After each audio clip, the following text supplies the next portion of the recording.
नमस्कार दोस्तों, welcome to my YouTube channel. This is the first video which I am going to upload soon. हम शुरुआत करेंगे 12th class unit number 1 electrostatic. Electrostatic stand for when the charge is in the static state, right. So because electrostatic, तो सबसे पहले तो हम charge के बारे में ही बात करेंगे। Basically, charge is the property associated with the matter which produce electric and magnetic effect. इसके अलावा चार्ज की SI यूनिट जो होती है, the SI unit of charge is coulomb and it is in the MKS system. In CGS system, the CGS unit of charge is stat coulomb, where 1 stat coulomb is equal to 3.36 into 10 to the power minus 10 coulomb. This is the CGS system. The unit of charge in CGS system, I repeat again, is stat coulomb, and in SI system, that is MKS system, the unit of charge is coulomb. Now we will discuss about the properties of charge. Before that, I want to clear one thing, that the charge on an electron is equal to minus 1.6 into 10 to the power minus 19 coulomb. Electron is basically negatively charged and the protons are always positively charged, but the magnitude of charge on both electron as well as proton is same, except the polarity, right? Except the polarity, electron have negative charge and the proton have positive charge. Now we will discuss about the properties of charge. इसमें से हर साल 12th class में question बनता ही है properties of charge से। Most of the time I have noticed from last 8 to 9 years. The very first property is the charge. Yes, charge is a scalar quantity. You always have to keep in your mind that it is never a vector quantity because it have only magnitude and have no direction. Because हमें पता है कि vector quantities वो quantities होती है जिनमें magnitude भी होता है और डायरेक्शन भी होती है, बट चार्ज को डिफाइन करने के लिए we have no need of direction, right. So it is a scalar quantity. This is the point number 1. Point number 2 is that charge is always associated with mass. This is very important. इसका मतलब क्या है? इसका मतलब ये है कि ऐसा कोई भी मटेरियल नहीं है जिसमें मास ना हो बट चार्ज हो. It is not possible. Okay, so it is possible that a mass can have either charge or no charge, but it is never possible that an object have a charge but it don't have mass, right? इसका एक example अगर हम ले तो photon, हम 5th या 6th unit में पढ़ेंगे फोटोन के बारे में, राइट? तो photon don't have mass and also don't have charge, right? Now the point number 3, that is the properties of charge का point number 3 है, charge is transferable from one body to another body. Yes, हम charge को transfer कर सकते हैं एक body से दूसरी बॉडी में, और चार्ज को एक बॉडी से दूसरी बॉडी पे ट्रांसफर करने की जो प्रोसेस होती है, that is known as the conduction of charge. Please note down conduction of charge. अब कितना चार्ज एक बॉडी से दूसरे बॉडी पे ट्रांसफर होगा, this depends on the shape, size of the body and the potential difference. इसको भी हम नेक्स्ट यूनिट में डिस्कस करेंगे, potential difference and all, right? Now number 4, point number 4 is also very important. देखिए ये properties of charges जो है, this is our mostly asked in the viva timing. ये भी कई बार हमने नोटिस किया है कि वाइवा में वो पूछ लेता है कि give me on 4 properties of charges. So point number 4 is the charge is invariant. अब बात करते हैं चार्ज इज इनवेरिएंट का मतलब क्या होता है, राइट? Charge is invariant. ये इनवेरिएंट क्या वर्ड होता है? तो इसके बारे में मैं एक बात बताऊंगा. इनवेरिएंट, आप perhaps not perhaps 80 to 90% students are not aware about the theory of relativity. Theory of relativity क्या कहती है? ये कहती है कि जब कोई ऑब्जेक्ट लाइट की कंपेरेबल स्पीड से मूव करता है, भागता है, तो उसके बहुत सारे फिजिकल क्वांटिटीज हैं जिनमें बदलाव आ जाता है। फॉर एग्जांपल, आपने 11th क्लास में ही डायमेंशनल एनालिसिस में एक फॉर्मूला पढ़ा होगा, देखा होगा, m is equal to M not under root 1 minus we square upon C square. इसका मतलब ये है m not stand for rest mass, m is the mass of the object when it is moving with a speed v which is comparable to the speed of c। मतलब करीब करीब c is the speed of light। Light की speed के तुलनात्मक रूप में जब कोई ऑब्जेक्ट मूव करता है तो उसके वजन बढ़ जाता है, उसका मास जो है, द्रव्यमान बढ़ जाता है, मास बढ़ जाता है। So m is equal to M not under root 1 minus we square upon C square.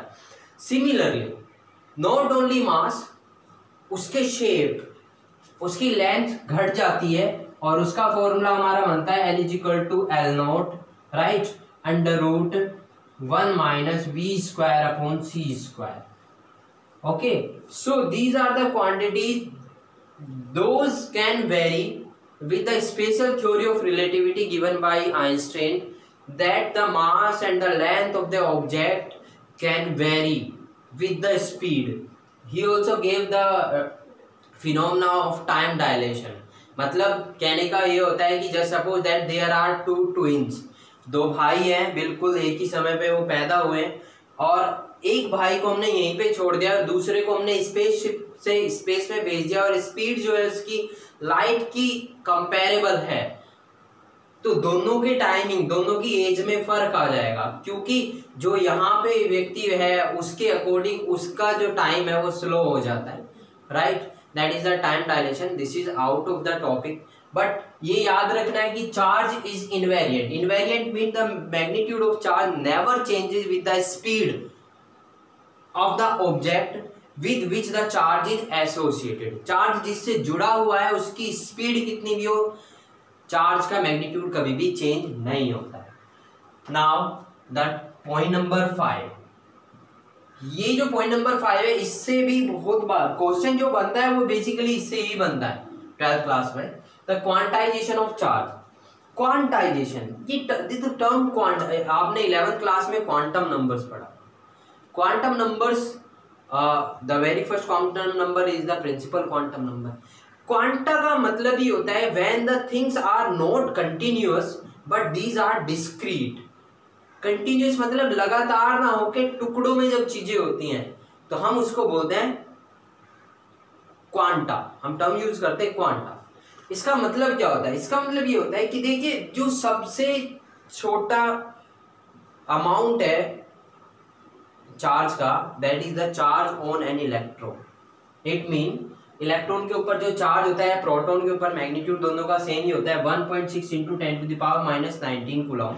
अगर मैं इसके बारे में बात करूं तो वो बोलता है कि अगर मान के चलो मेरे ये this is the charge, I have this is the charge, so this charge will always be integral multiple of the charge on an electron. इसका मतलब क्या होता है? इसका मतलब ये हुआ कि मान के चलो मेरे पास एक ऑरेंज है, राइट, और ये ऑरेंज अपने आप में क्या है? एक चार्ज है, राइट। अब इसको जब मैं ओपन करता हूं तो इसके अंदर स्लाइसेस होंगी, तो इसके अंदर जो ये जो चार्ज है या ये जो ऑरेंज है वो उन स्लाइसेस से मिलकर बना है।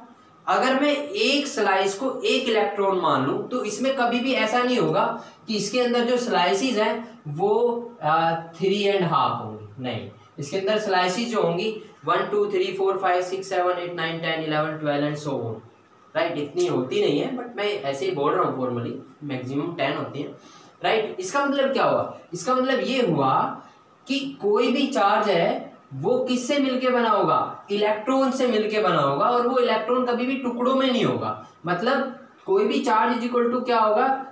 n into charge on an electron E, Q is equal to n into E। मतलब कोई भी चार्ज, इसका मतलब ये हुआ कि ये जो n है that must always be integral multiple, not the fractional multiple. Integral multiple का मतलब होता है n is equal to 1 2 3 4 5 6 7 8 as I have mentioned here, that is q is equal to n into e, that is n is equal to 1 2 3 4 5 6।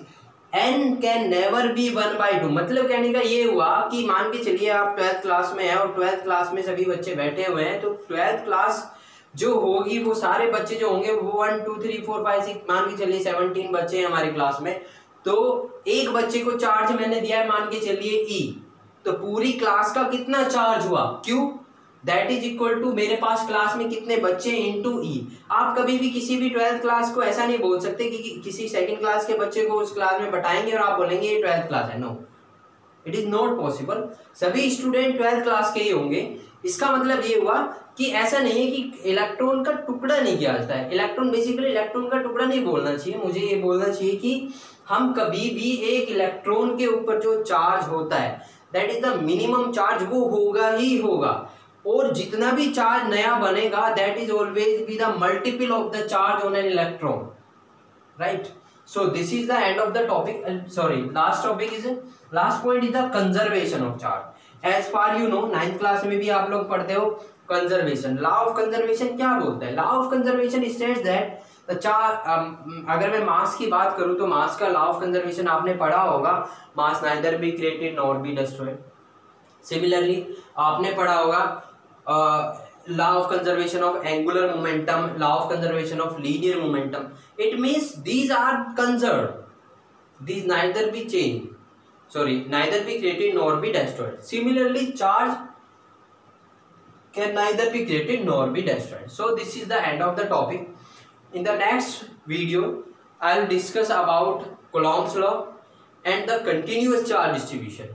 These two topics are so important because continuous charge distribution as well as Coulomb's law, because in the preceding lectures all the things will be clear only when the lecture number 2 will be clear to all of you. Thank you very much. And if you like my video, if you think that the content of this video is useful to you guys, then please like and subscribe my channel, right? Thank you very much.